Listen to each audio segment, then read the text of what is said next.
साधुजन टूटी जुरे सौ बार, पूजन कुंभ कुम्हार का एके धका दरार। सदगुरु कहते हैं, सोना सज्जन एवं साधुजन स्वभावतः कोमल होने के कारण सैकड़ों बार टूट करके भी जुड़ जाते हैं, परंतु दुष्ट और कुम्हार का घड़ा ये दोनों स्वभाव के कठोर होते हैं और कठोर होने के कारण एक ही चोट में सदैव के लिए फट जाते हैं और पुनः कभी नहीं मिलते। सदगुरु कबीर साहब जी ने इस साखी में सोना सज्जन साधुजन तथा कूजन कुंभ कुम्हार कहकर अनुप्रास अलंकार का सुंदर प्रयोग किया है। सज्जन तथा साधुजन कोमलता के लिए सोना का उदाहरण है। सोना कैसा होता है? नरम होता है। उसे गला करके पुनः उससे और गहने बना दिए जाते हैं। सोना के गहने बनते हैं, वे अनेक बार टूटते हैं तथा पुनः गला करके उनके अनेक बार नए नए गहने बना लिए जाते हैं। यही बात सज्जनों एवं साधुजनों की है। उनमें कारणवश कभी कभी मत विभिन्नता आ जाए तो वे उन्हें अनदेखा करके समय समय पर परस्पर मिल लेते हैं। मत की भिन्नता संसार का स्वभाव है, परंतु इसको लेकर सज्जन तथा साधुजन मन में बैर नहीं बनाते। यदि कोई अपने मन में किसी के प्रति बैर पालता है तो इससे उसकी अपनी ही हानि है। किसी के लिए भी मन में बैर पालने से मन की दशा खराब होती है। जहाँ मन की दशा खराब हो गई वहाँ शांति कहाँ मिल सकती है। तो संसार जो है विभिन्नता से भरा हुआ है। जितने भी मत पंथ संप्रदाय हैं, सबके अलग अलग विचार हैं, सबके अलग अलग सिद्धांत हैं और उसी प्रकार समाज में परिवार में रहने वाले लोगों के स्वभाव भी अलग अलग हैं। इन्हीं विभिन्नताओं के बीच में जो अपना मानसिक संतुलन बना करके रखता है, प्रतिकूल परिस्थिति में भी अपना मानसिक संतुलन नहीं बिगाड़ता, वही सच्चा साधक है।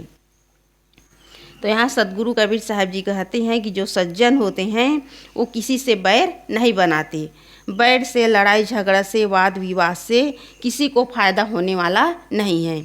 इससे हमारा ही मन बिगड़ता है, हमारे मन की दशा बिगड़ती है और मन की दशा बिगड़ गई तो आदमी को कहीं शांति मिलने वाला नहीं है।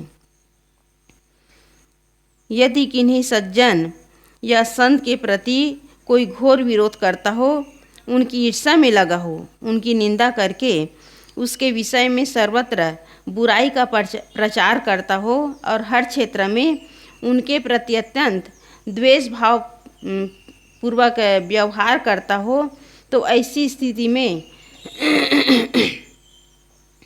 सज्जन एवं साधुजन उससे बैर एवं ईर्ष्या नहीं करते। वे उससे उपेक्षा करके भले रहते हो, अर्थात उससे तटस्थ होकर न उसकी बुराई करते हैं न उनकी भलाई, परंतु उनसे द्वेष भाव नहीं करते। सज्जन और साधुजन अपने घोर द्वेषी को भी सामने पाकर उससे अभिवादन कर लेते हैं और कुशल समाचार पूछ लेते हैं, क्योंकि उसके मन में उसके प्रति कोई द्वेष भाव नहीं रहता है। यह बात अलग है कि ऐसी जगह ज़्यादा व्यवहार नहीं बन सकता। कोई ज़्यादा ही दुष्ट स्वभाव का है, उससे व्यवहार करना नहीं हो सकता, लेकिन जो सज्जन होते हैं उसके प्रति बैर भाव नहीं रखते। सदगुरु कबीर साहब जी किसी के प्रति न राग किए न द्वेष किए, वो सबको लेकर के चले। और यही सदगुरु कबीर साहब जी उदाहरण दे करके बता रहे हैं कि जैसे सोना जो है उसे गला करके पुनः उससे गहने बनाया जाता है, उसी प्रकार जो सज्जन होते हैं वो किसी से बैर भाव नहीं रखते, क्योंकि उसका हृदय जो है कोमल होता है। भले ही दुष्ट लोगों से ज़्यादा व्यवहार न करे, लेकिन उससे किसी भी प्रकार की उसके प्रति बुराई की भावना नहीं रखते, उसे वो तटस्थ रहते हैं। यह बात अलग है कि ऐसी जगह पर ज़्यादा व्यवहार नहीं बन सकता। जहाँ अगली तरफ से दिल खोलकर मिलना ही न हो, वहाँ ज़्यादा व्यवहार कैसे संभव है। सज्जन और साधुजन अपने मन को सदैव निर्मल रखते हैं अतएव द्वेषी व्यक्ति के प्रति भी वे अपना मन स्वच्छ रखते हैं। जो केवल वेश से नहीं सचमुच सज्जन एवं साधु हैं, उनका मन स्वाभाविक स्वच्छ होता है। उनमें किसी के प्रति विकार नहीं आ सकते और यही सच्ची साधना है। सदगुरु कबीर साहिब जी कहते हैं कि व्यवहार काल में किसी के प्रति विकार ना आना, मन को स्वच्छ रखना, यही साधना है। गुरुदेव जी का भी सूत्र है, व्यवहार काल में विकार शून्य और समाधि काल में विचार शून्य। ये गुरुदेव जी का सूत्र है और ये सूत्र साधकों के लिए महामंत्र है। जो साधक इस सूत्र को अपने जीवन में, इस मंत्र को अपने जीवन में स्वीकार कर लेता है, इस मंत्र के अनुसार, इस सूत्र के अनुसार यदि साधना करता है तो स्वाभाविक है कि उसके मन में कोई विकार नहीं आ सकते। मन यदि विकारहीन है तो उसका मन जो है साधना में और ध्यान में मन लग सकता है, और जिसका मन ही बिगड़ा हुआ है न उसका व्यवहार बनेगा और न उसका परमार्थ बनेगा। इसलिए मुख्य बात है अपने व्यवहार में किसी भी प्रकार का विकार ना आने देना। और जिसका मन ही विकारों से ग्रसित है, हर क्षण उसका मन जो है दो लोगों की कमी देखने में, शिकायत करने में पड़ा हुआ है, तो उसका व्यवहार जो है कभी सुंदर नहीं बन सकता, वो कहीं ना कहीं उलझ जाता है। शरीर पानी का बुलबुला है, इसके फूटने में देरी नहीं लगती। फिर ऐसे क्षणभंगुर जीवन में किससे बैर किया जाए। बैर विरोध से लाभ तो किसी का हुआ नहीं है, केवल हानि है। क्या हानि होती है गीतू? क्या हानि होती है?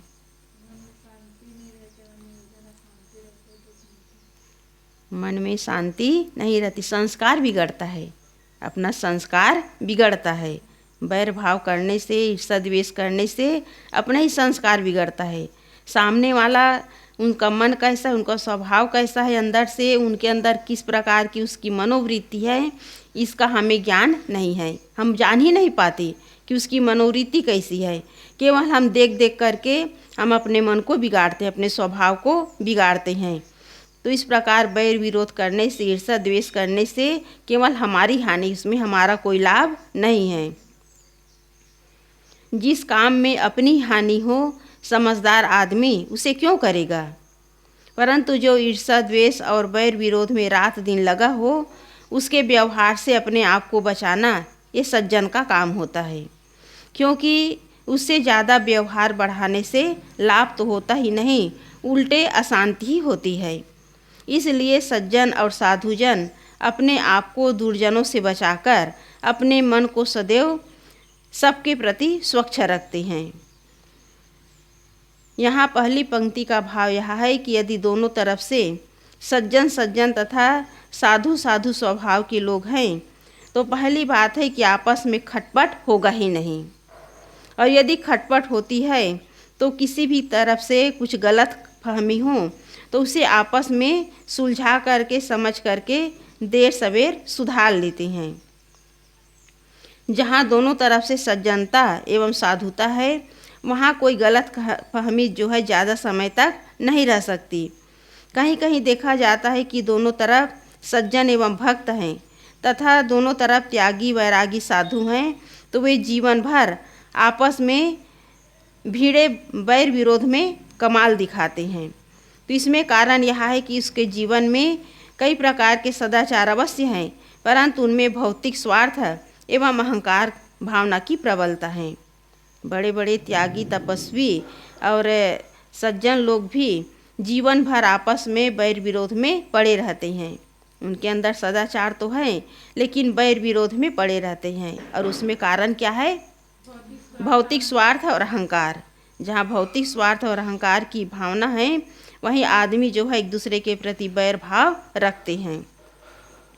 हर आदमी के अंदर गुण है और दुर्गुण और सद्गुण दोनों हैं, लेकिन जिसकी प्रबलता होती है, जिसकी भावना ज़्यादा होती है, उसी के अनुसार उसका जो जीवन है ढलता चला जाता है।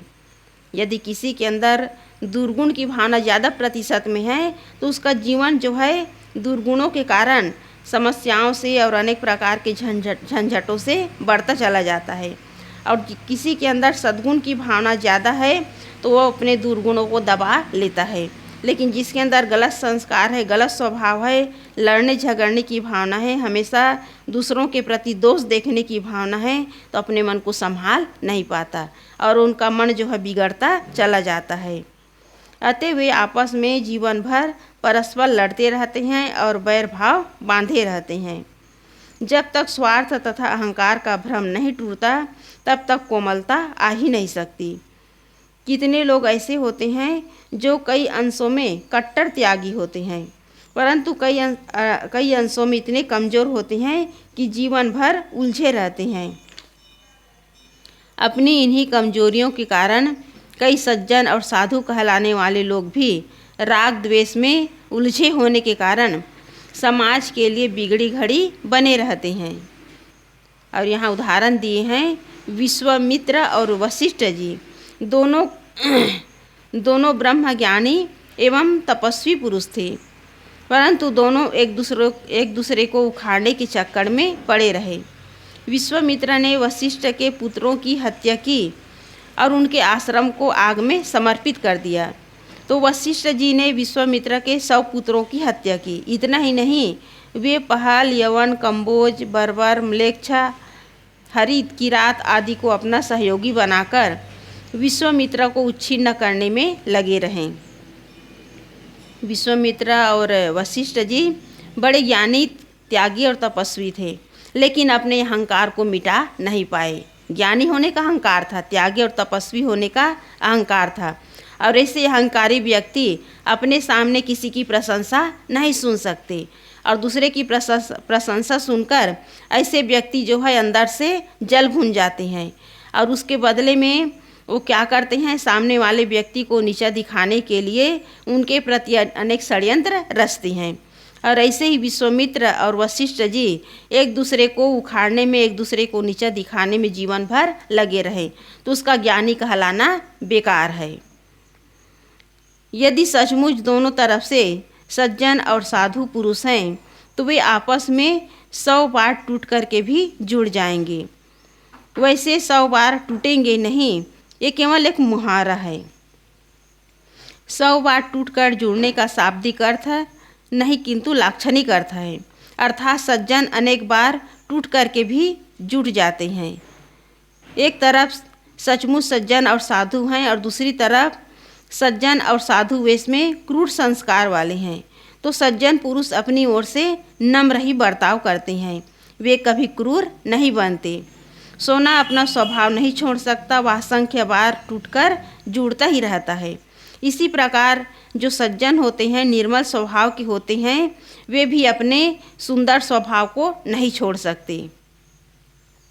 तो जिसका जैसा स्वभाव होता है, यदि आदमी के अंदर साधना नहीं तो अपने गलत स्वभाव को नहीं छोड़ सकते, और जिसके अंदर साधना है, जिसके अंदर समझ है, जिसके अंदर समझदारी है, अपने सुंदर स्वभाव को भी नहीं छोड़ सकते। उदाहरण है कि एक महात्मा जी नदी में स्नान करने के लिए गए थे और स्नान करके निकल रहे थे, तो महात्मा जी ने देखा कि एक बिच्छू जो है पानी के नीचे चला गया और वो पानी से बाहर आने का प्रयास कर रहा था, लेकिन बहाव के कारण वो बाहर नहीं आ पा रहा था। तो महात्मा जी ने क्या किया, उस बिच्छू को निकालने के लिए अपने हथेली को पानी में, नदी में डाल दिए, जो बहाव था उधर डाल दिए कि बिच्छू जो है मेरे हाथ के सहारे बाहर आ जाए। जैसे ही बिच्छू जो है महात्मा की हथेली में आता था, निकलने का प्रयास करता था, लेकिन वो डंक मार देता था, और जैसे ही डंक मारता था उसका हाथ से बिच्छू जो है अलग हो जाता था। तो इस प्रकार वो कई बार प्रयास किए, हाथ को पानी के अंदर डाल दिए, तो बिच्छू जो है उसकी हथेली में आकर वो डंक मारता था, लेकिन बाहर निकल नहीं पाया। तो एक व्यक्ति जो है उस दृश्य को देख रहा था, तो उसने कहा कि महात्मा जी, ये बिच्छू जो है बार बार डंक मार रहे हैं, फिर भी आप उसे बचाने की कोशिश कर रहे हैं। तो महात्मा जी ने कहा कि बेटा, मेरा स्वभाव है जीवों पर दया करना, लेकिन बिच्छू का स्वभाव क्या है, डंक मारना। जब बिच्छू जो है अपना स्वभाव नहीं छोड़ सकता तो मैं अपना स्वभाव क्यों छोड़ूं? मेरा स्वभाव है जीवों पर दया करना, उनकी रक्षा करना। यह है सज्जनों का काम। सज्जन जो है किसी के प्रति कठोरता का व्यवहार नहीं करते, उनका स्वभाव होता है दूसरों के साथ मधुरता का व्यवहार करना, दूसरों के प्रति दया का भाव रखना। तो जो सज्जन होते हैं, साधु जन होते हैं, कभी किसी के प्रति बैर भाव नहीं रखते।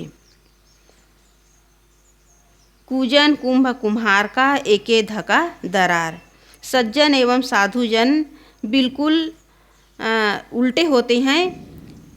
जो कुजन तथा दुष्ट जन होते हैं वो बिल्कुल उल्टे होते हैं। सज्जन एवं साधु जन कैसे होते हैं? मधुर स्वभाव के होते हैं, कोमल स्वभाव के होते हैं। लेकिन जो दुष्ट स्वभाव के लोग होते हैं वो कैसे होते हैं? कठोर और क्रूर होते हैं। और इसके लिए सदगुरु कबीर साहब जी किसका उदाहरण दिए हैं? कुम्हार के बनाए मिट्टी के घड़े का। मिट्टी के घड़े में यदि एक बार धक्का लग जाए तो वह टूट जाता है और पुनः वह कभी जुड़ता नहीं है। दुर्जन का स्वभाव भी ऐसा ही होता है। वे एक बार टकरा गए तो जीवन भर के लिए बैर बांध लेते हैं। कितने लोग तो एक बार कुछ फर्क पड़ जाने के लिए सदा सदा के लिए टूट जाते हैं और दूसरे से न बोलने तथा दूसरे के दरवाजे पर न जाने का शपथ खा लेते हैं कि हम मर जाएंगे लेकिन उसके दरवाजे पर नहीं जाएंगे। वे मरते समय अपने बच्चों को भी कह देते हैं कि अमुक मेरा शत्रु है, उससे संबंध न रखना। और यहाँ तक कि कहते हैं कि बन सके तो उससे बदला लेना। अपना तो बैर भाव बांध करके चले जाते हैं, गलत संस्कार बना करके, लेकिन आने वाले अपने जो परिवार हैं उनको भी गलत संस्कार दे करके जाते हैं कि उससे बदला लेना, वे हमारे दुश्मन हैं। इस प्रकार मनुष्य जो है गलत समझ के कारण, गलत विचार के कारण, गलत संस्कार के कारण जीवन भर केवल बैर भाव पाले रहते हैं। दुष्ट का बैर जो है पत्थर की लकीर होता है, वह कभी मिटने वाला नहीं है। और मध्यम व्यक्ति का बैर होता है बालू की लकीर की तरह, जो कुछ समय रहता है लेकिन समय आने पर वो मिट जाता है। लेकिन सज्जन का बैर कैसा होता है? पानी की लकीर की तरह। पानी में इधर लकीर पारो तो उधर मिट जाती है। तो दुष्ट का जो बैर होता है पत्थर की लकीर की तरह होता है। पत्थर में लकीर खींचो तो पत्थर टूट जाता है लेकिन लकीर मिटता नहीं है। तो इसी ही दुष्ट का जो बैर भाव होता है वो पत्थर की लकीर की तरह होता है, वो कभी मिटता नहीं है। और इसी को छत्तीसगढ़ी में क्या कहा जाता है? भैंसा बैर। छत्तीसगढ़ी में भैंसा बैर कहा जाता है। आदमी मर जाता है लेकिन बैर भाव छोड़ नहीं पाता। तो इस प्रकार मनुष्य जो है यदि समझदारी से काम न ले तो जीवन भर केवल बैर बांधे रहते हैं। भाई भाई के दुश्मन बन जाते हैं, मर जाते हैं लेकिन भाई के दरवाजे पर नहीं जाते। पिता पुत्र एक दूसरे के दुश्मन बन जाते हैं, मर जाते हैं लेकिन पिता और पुत्र कभी एक दूसरे से बात नहीं करते। ये किस कारण होता है? स्वार्थ और अहंकार के कारण। इसी स्वार्थ और अहंकार को जो मिटा देता है उसी के जीवन में शांति है। सदगुरु कबीर साहब जी ने कहा है कि संत मिलन को जाइए, तज माया अभिमान, ज्यों ज्यों पग आगे धरे कोटिन यज्ञ समान। सत्संग में जाना, संत गुरुजनों के शरण में जाना, अपने अहंकार को गलाना है, अपने अहंकार को विसर्जन करना है। लेकिन संसारी लोग इसी में जीते हैं, स्वार्थ और अहंकार में जीते हैं। इसी कारण उनके जीवन में सुधार नहीं होता। झूठे अहंकार और झूठे स्वार्थ में पड़कर जीवन भर भाई भाई के दुश्मन बने हुए हैं। एक दूसरे के दुश्मन बन करके आज तक किसी का लाभ नहीं हुआ है, बल्कि जीवन में और अशांति बढ़ती चली जाती है। तो जो सज्जन होते हैं वो किसी से बैर भाव नहीं रखते। कभी कुछ प्रतिकूलताएं आ जाती है, व्यवहार में कुछ खटपट हो जाता है तो तुरंत उसे सुलह करके उसे संभाल लेते हैं। अपने मन और मानसिक जो स्थिति है उसे संभाल लेते हैं। तो इस प्रकार किसी के दुर्व्यवहार से किसी सज्जन के मन में मलिनता आ जाती है तो उसे तुरंत मिटा लेते हैं। दुर्जन भयंकर होता है, वह मिलना तो जानता ही नहीं। रावण का स्वभाव ही ऐसा ही था।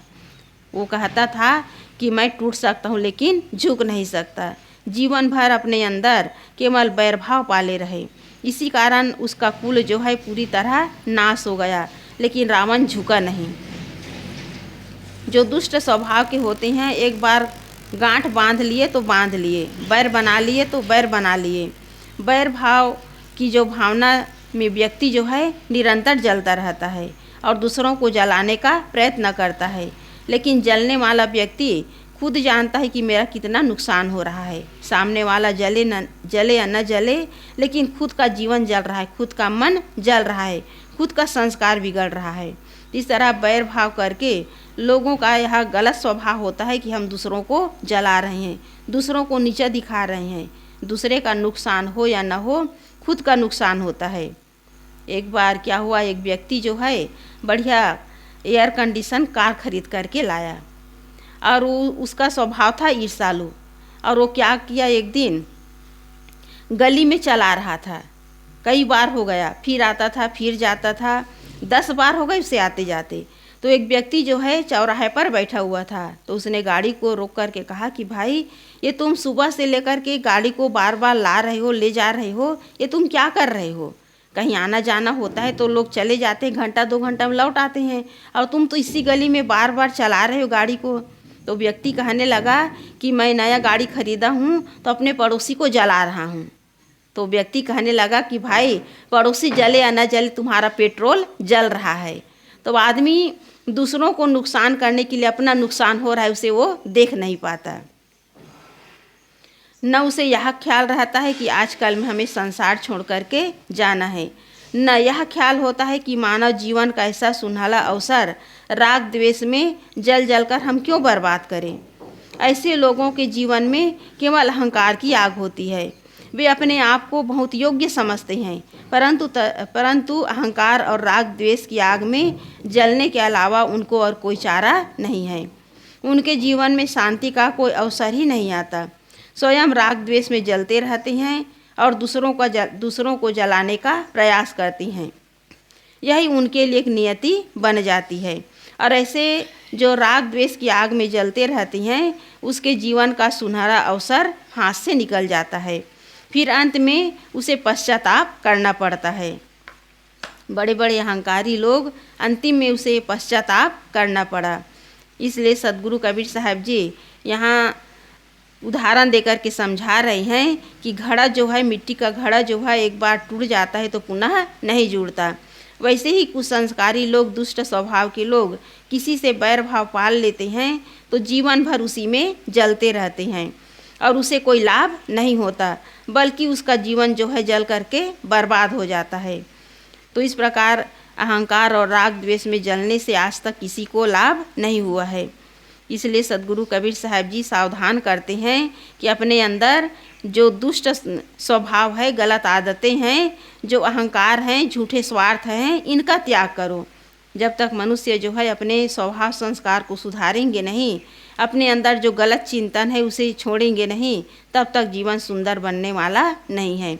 इस संसार में न कोई हमारा दुश्मन है, न कोई हमारा अहित करने वाला है।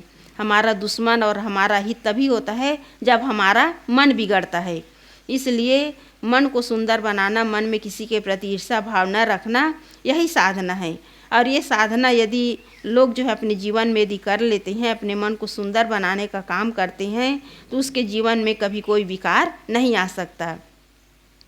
तो इसलिए सद्गुरु कबीर साहब जी कहते हैं कि जिसका मन सदैव निर्मल है, उसका मन जो है कभी उसके मन में कोई विकार नहीं आ सकते। क्योंकि हर आदमी जानता है कि शरीर जो है ज़्यादा देर तक रहने वाला नहीं है, क्षणभंगुर है। कब जीवन का अंतिम समय आ जाए और कब इस संसार से हमें हमेशा हमेशा के लिए जाना पड़े, इसका कोई ठिकाना नहीं है। जो सावधान होकर जीवन जीता है, संसार की क्षणभंगुरता को सामने रख कर के जीवन जीता है, वो कभी किसी से बैर विरोध नहीं करता। हमारा जीवन है, उसे हम सुंदर ढंग से जिएंगे तो इसमें हमारा ही फायदा है, इसमें हमारा ही लाभ है। इस प्रकार मन को बिगाड़ना, व्यवहार को बिगाड़ना, अपने जीवन को बिगाड़ना, इसमें केवल खुद का ही नुकसान है, इसमें खुद को ही अशांति मिलती है।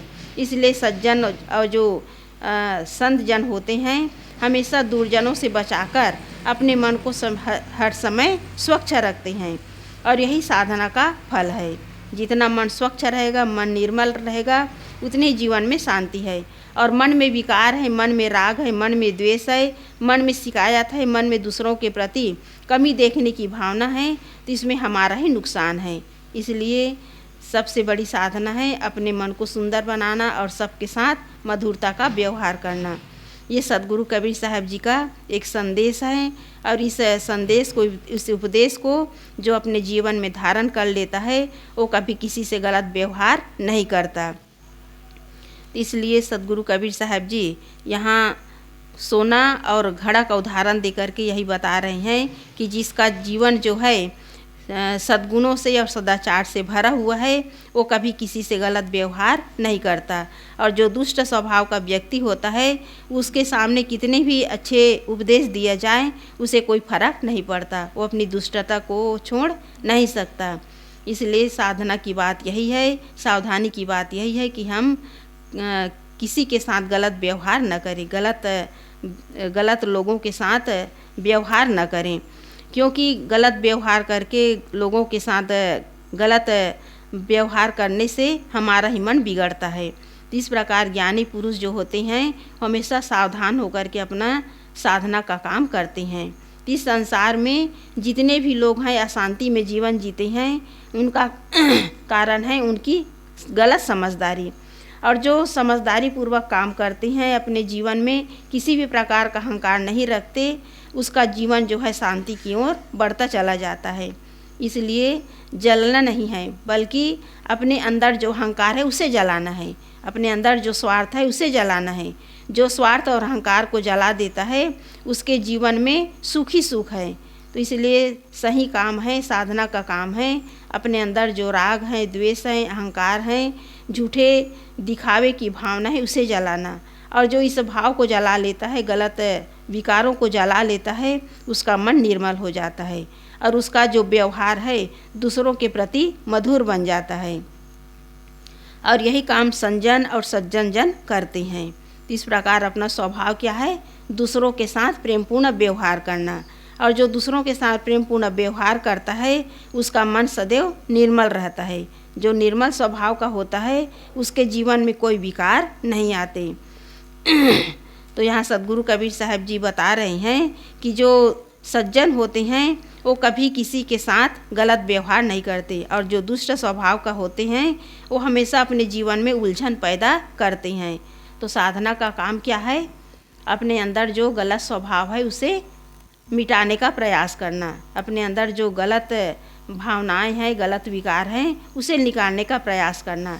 और यदि ये काम हम कर लिए तो हमारे जीवन में कोई दुख नहीं है, कोई अशांति नहीं है, और इसी के लिए हम साधना कर रहे हैं। तो सदगुरु कबीर साहब जी यहाँ सज्जन और घड़ा का उदाहरण दे करके लोगों को सावधान करते हैं, साधकों को सावधान करते हैं कि सोना जो है कोमल होता है, उसी प्रकार जो सज्जन होते हैं वो भी कोमल होते हैं। किसी के प्रति उसके मन में गलत भाव नहीं रहता, वो कभी किसी के साथ गलत व्यवहार नहीं करते। और ऐसे सज्जन लोग दुष्ट स्वभाव के लोगों से हमेशा दूर रहते, सावधान रहते हैं, उसके प्रति उसके मन में कोई राग द्वेष नहीं रहता। तो इस प्रकार सदगुरु कबीर साहब जी सावधान कर रहे हैं कि यदि तुम जीवन में शांति चाहते हो, जीवन में यदि तुम अपने जीवन को ऊपर उठाना चाहते हो तो मन में किसी भी प्रकार के विकार ना आने पाए। ये विकार ही मनुष्य को गलत दिशा में ले जाता है। यदि जीवन में विकार है, मन में विकार है तो उसके जीवन में कभी शांति नहीं है। इसलिए हमारा मन कैसा होना चाहिए, विकारों से रहित होना चाहिए। उसी के लिए हम साधना कर रहे हैं। और यदि हम अपने विकार को मिटा नहीं पाए और दूसरों के विकार को हम देखते चले आ रहे हैं तो सामने वाले का विकार हमारे अंदर और समाहित हो जाता है। इसलिए सावधानी की बात है कि हम अपने विकार को, अपने अहंकार को और अपने स्वार्थ को हम मिटाने का प्रयास करें। शरीर थोड़े दिनों के लिए मिला हुआ है, कब मौत आ जाए और कब इस संसार से जाना पर इसका कोई ठिकाना नहीं है। इसलिए इस क्षणभंगुर मानव जीवन को पाकर किसी से बैर विरोध करने से कोई फ़ायदा नहीं है। फ़ायदा इसी में है कि हम अपने जीवन में कल्याण का काम करें, आत्मा शांति का काम करें, इसमें लाभ ही लाभ है। और जितना हम बैर विरोध करेंगे, ईर्ष्या द्वेष करेंगे, उतना ही हमारा जीवन जो है जन्मांतर में भटकता रहेगा।